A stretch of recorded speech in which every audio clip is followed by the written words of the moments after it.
signals really is like foundational to SupportLogic.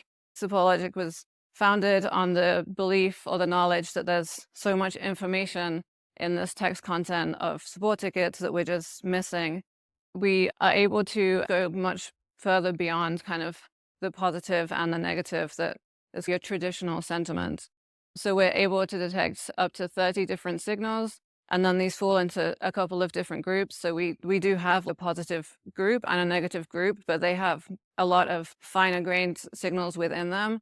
And then we also have things like a commercial group, looking for signals related to commercial, either in the positive or negative.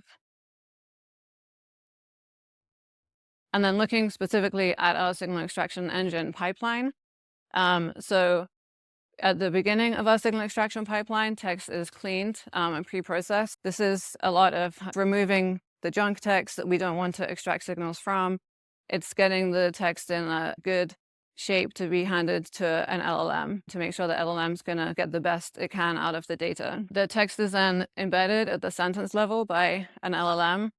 I do want to point out here that LLM has become synonymous with Gen AI now, but LLMs have been around long before these like newer generative models have appeared on the scene.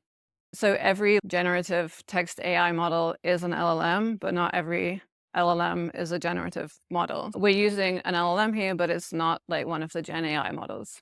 So yeah, so as I said, the text is embedded at the sentence level, and then it's sent to a classifier. So this is the embedding representation here. And then this is a sigmoid layer of classifiers. So each of these classifiers is able to predict based on the signal, the embedded sentence, whether or not it's the signal that it is designated is present in the text data.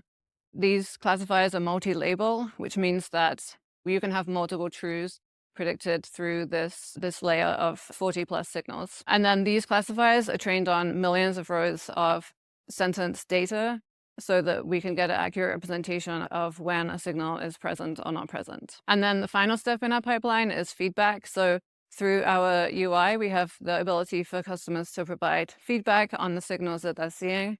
Customers can also add their own signals. They can highlight text and label it with their own signal if they think a signal is missing. And then with this feedback data, we sanitize the feedback.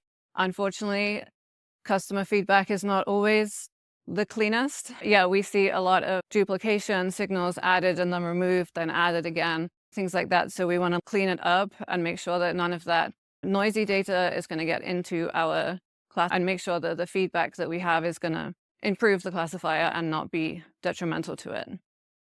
And then we use various data augmentation techniques. I mentioned earlier that classifiers are trained on millions of rows of data.